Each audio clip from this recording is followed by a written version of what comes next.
Godzilla, King of the Monsters is the sequel to the 2014 movie Godzilla and takes place in the same universe as that, of course, and as Kong Skull Island from 2016. Is it good? Let's find out in my Godzilla King of the Monsters review. But before we get started, you know what to do. Be sure to like this video, subscribe if you're new, turn on the notifications, and leave a comment, and you'll be a loyal subscriber. Now, I know a lot of you guys love this movie, and I also know a lot of you guys were disappointed by this movie, but I'm a little mixed. Let me tell you my thoughts, because, oh boy. Now, I'm not going to be like one of those critics that's saying, oh, there's not enough human drama, there's too much monsters fighting. That's mostly probably what you came here to see, monsters fight. And if that is what you wanted from this movie, you're gonna love it. Because I was glued to the screen. Like, I was very entertained every time any monster was on screen, in fact. Not even, like, fighting. Whenever there was a monster on the screen, that's when my attention was grabbed. I also love the inclusion of other monsters, like Mothra, Hydra, and Rodan, all made appearances, and significant ones too. In fact, in like the opening scene, it's Mothra being created pretty much. You see, the problem there though is that not the opening scene. I thought that was fine, but the problem with me being entertained every time a monster appeared is because the other times sorta dragged for me. I also think it's really bad that I cannot tell you any of the characters' names, like any human. I cannot tell you any of their names. And, I mean, maybe it's because the movie lost me, like, a lot. I've heard a lot of the critics say that they don't remember anyone's names. I seriously cannot tell you anyone's names except for, like, the daughter in the movie. The one you saw in the trailer that looked like a dude. Madison. Yeah. It's the only name I can tell you, actually. I've heard other people say that a lot of the actors give poor performances. They don't. I was okay with the performance from everyone. Just, I was not. The characters, every single other character in this movie, even Madison, who I'm able to remember their name because, like, I mean, you just have to watch the movie and then Madison will be the only name you remember coming out of it. But it just so happened that every human character in this movie is not really that memorable. They're all forgettable. I would like to say, though, that, going back to being very entertained by whenever the monsters appear, I do think the final battle that mostly included Godzilla and the Hydra, and eventually the other two, Rodan and Mothra, I do think that final battle was excellent. That was very entertaining, and it was very breathtaking too. Like, even like a character makes a sacrifice towards then, a character that I found very forgettable up until then, but I still kind of do feel for that character, you know. In fact, there are a few characters that, of course, died in this movie. I'm sorry, spoilers, but of course a character is going to die. But, I mean, I found them all to be very forgettable up until they died. Like, that was... When they died, I did sort of feel bad for them. It's sort of weird. I also do feel, however, that some of the humor was a bit, you know, oddly timed. There was some good humor that was timed correctly, but a lot of the humor was just at the wrong time. And even more on the topic of the monsters and how great they were in the movie. During the fights, I do have a bit of a problem. The fights weren't even perfect. They were excellent, yeah, but the fights weren't even perfect. You see, it's filmmaking here.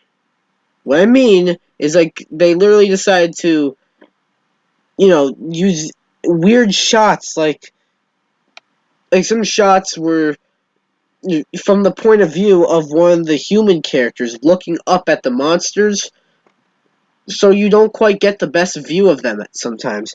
It's not that bad, it's fine, but just, wow. And going back to the characters, yeah, none of them are interesting, but Millie Bobby Brown's character, Madison, yeah, her parents are sort of like, there's this conflict between them. It's never really resolved, and you sort of wait for that, and then the payoff isn't like, I don't want to spoil anything, but they're I don't even want to tell you if there is a payoff or not. But yeah, I kind of did find this movie to be a bit disappointing.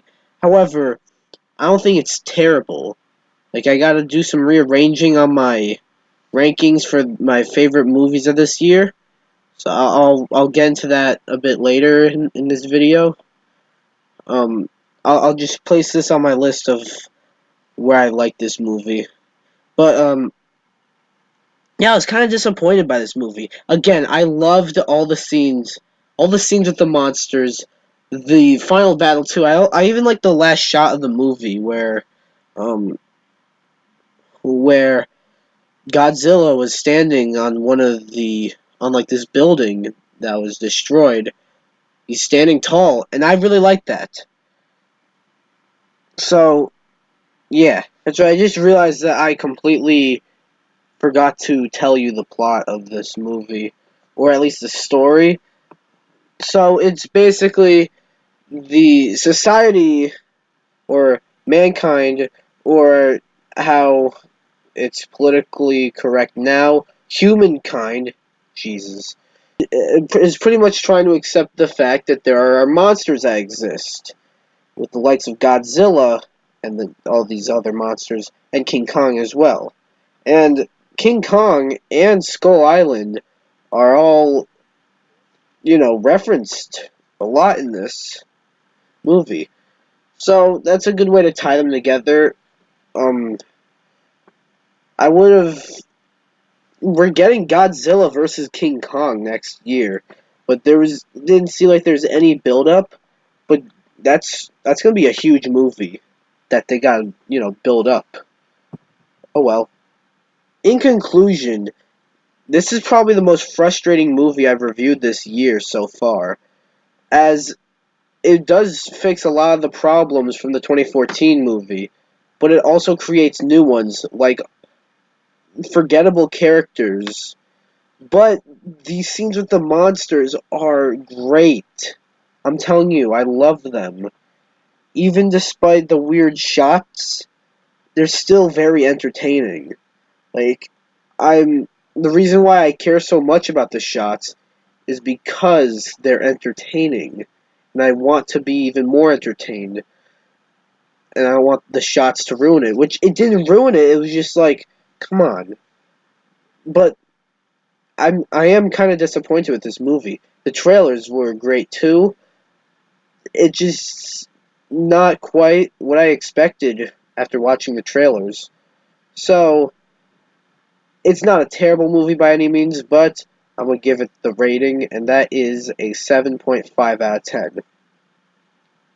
Now, that is the lowest review score I've given all year, but I do kind of want to change some of my review scores, because I don't agree with all of them. So, on the bottom is actually Detective Pikachu, as I gave that an 8 out of 10, but it's more of a 7. This is the second bottom, then Captain Marvel, then the Lego Movie 2, and then Shazam, and then Avengers Endgame. But I don't know. I don't know, like, what there are a lot of Godzilla fans, so I don't know which one you are, even if you are a Godzilla fan. If you are a Godzilla fan and you're watching this, I don't know what kind of fan you are, but there's a possibility you will enjoy this movie. If you just want if you only came to see the monsters fighting, you're gonna get that and you're gonna love this movie. But if you want an actual movie with interesting characters and shit, I don't know what you're gonna think about this movie, to be honest.